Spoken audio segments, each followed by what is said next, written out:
Hola y bienvenidos a otro episodio de Flash de Mercados. Soy Javier. Y yo soy Luis. Y estamos aquí para analizar tres de los eventos financieros más importantes que se han dado esta semana.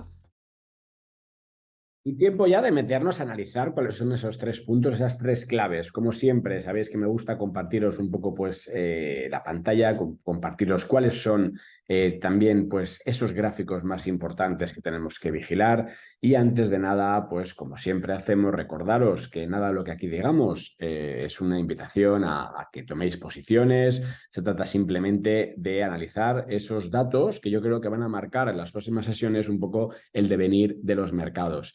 Entramos en un momento complicado, yo diría. Es verdad que fijaros estacionalmente, septiembre, octubre han sido meses malos, meses donde las bolsas, ¿no? Han caído por correlación, donde los criptoactivos también pueden caer. Fijaros esa debilidad que tenemos todavía pues, en Bitcoin y demás.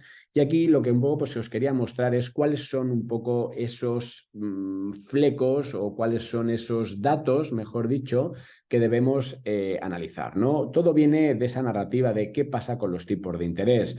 Fijaros que lo que nos sacó la Fed, ¿no? Pues en la última reunión fue sobre todo pues esa idea de tener tipos de interés más altos durante más tiempo. Si bien es verdad que los tipos parece que han llegado a ese punto de equilibrio, lo que no tenemos tan claro, y es un poco lo que nos demuestra el famoso dot plot de la Fed, es que esos tipos van a estar en estos entornos del 5%, por lo menos durante un año, ¿no? Para luego empezar a caer. Claro, esto lo que se hace es que si fijaros, aquí tenéis graficado tanto el 2 años como el 10 años y fijaros ese aumento de rentabilidades, estamos hablando ya de 4,5 si nos vamos al 10 años, por encima del 5, 5 y pico si nos vamos al 2 años. Entonces, eso genera, de un lado, una incertidumbre de cuál va a ser al final el aterrizaje económico, qué va a pasar con el crecimiento, qué va a pasar con el consumo, ese es el dato, qué va a pasar con el empleo.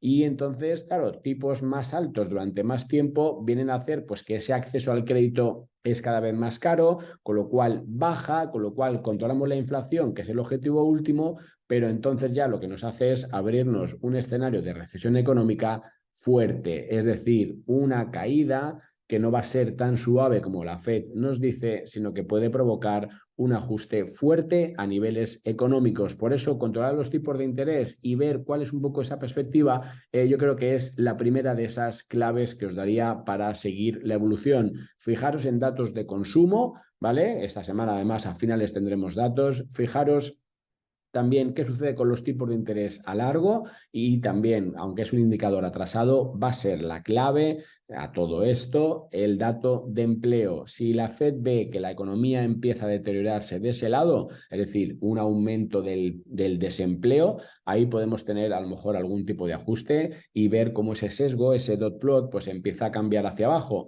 Pero también os digo, cuando los tipos bajan, el S&P no sube, con lo cual tener cuidado con ese dato. Segundo, los flujos. Os traía hace unas semanas, ¿no? Pues el gráfico de arriba a la izquierda, donde os decía que, ostras, este 2023 hemos tenido salidas todo el año de flujos, salvo pues la última semana, que era como finales de agosto, principio de septiembre. Y decía, caray, a lo mejor está cambiando, ¿no? Y además eso coincidía cuando está el índice barato, cuando las bolsas están baratas, octubre, noviembre de 2022, todos los inversores vendiendo por ese miedo a más caídas.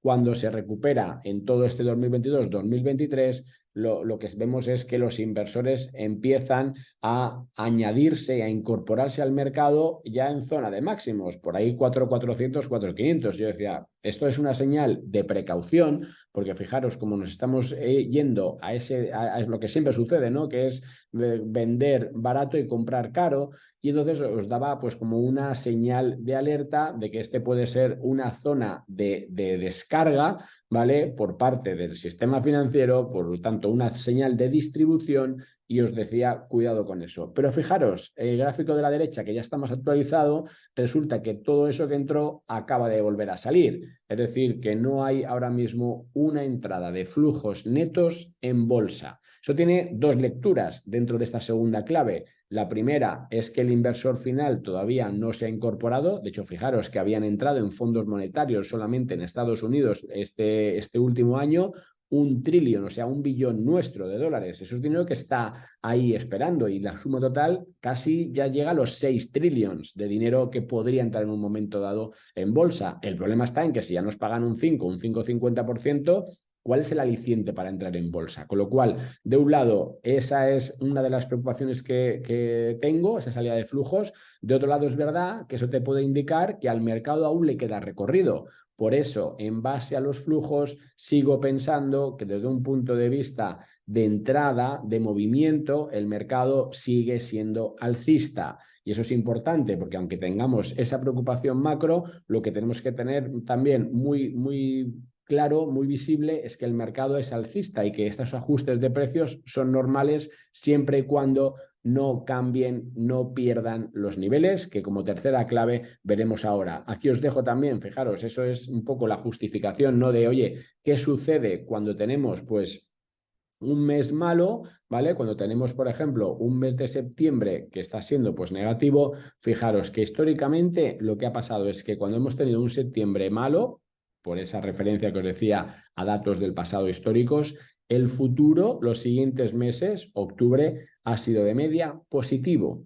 Con lo cual, podemos tener también un apoyo más a esa tesis de que el mercado sigue siendo alcista mientras no pierda esas referencias clave donde no entre dinero, pero está bien porque no hay un proceso de distribución absoluto, con lo cual el mercado puede seguir y por tanto lo que nos queda, como siempre, son tener los niveles clave que no deberían perderse. Si nos fijamos en el S&P, yo creo que está aquí, lo estáis viendo con esta directriz, ¿no? O con esta línea de soporte. Los niveles del 4.300 son para mí los que no tendrían que perderse si queremos seguir pensando en un mercado alcista. Si lo hacen, pues bueno, pues fijaros que la caída podría ser hasta el 4.180, 4.200 y ahí sí que ya me plantearía, oye, hay que empezar a cerrar ciertas posiciones, sigo acumulando en renta fija, aunque sea en mercado monetario y me espero un poco a ver, obviamente con una parte de la cartera. Ya sabéis que al final la inversión a largo plazo, esto de hacer un market timing no sale bien y hay que hacer esa inversión a largo plazo. Pero en esa parte de la cartera que sí que tenemos más expuesta,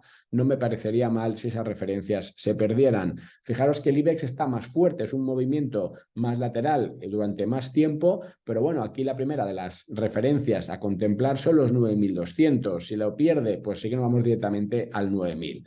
Al final, conclusión, pues fijaros que dentro de estos momentos de mercado, pues esas tres claves son las que me parecen más importantes. De un lado tenemos, como decíamos, ser conscientes del entorno macro, fijaros el dato del consumo, los tipos de interés y al final el empleo. De otro lado, lo que son los flujos, de momento, pues ese dinero que entraba sale otra vez de renta variable, eso nos hace pensar, por sentimiento contrario, que los máximos, pues todavía, que siempre se suele ver, ¿no? Pues esa euforia final aún no se está dando, pero bueno, es simplemente un dato más que, como os digo, debemos contemplar con los niveles técnicos. Los hemos visto para el S&P, 4.300 se va directamente al 4.180, 4.200 y en el IBEX el 9.200. Si nos vamos a Bitcoin, la zona de 25.000, 24.800. Si no se pierde, ese puede ser un poco este suelo donde el mercado ahora pase a tal vez a movimiento más lateral mientras se aclara todo ese panorama más macro, más de los mercados, la correlación vuelve a subir, con lo cual tenerlo siempre presente. Sin más, pues agradeceros un poco pues esta...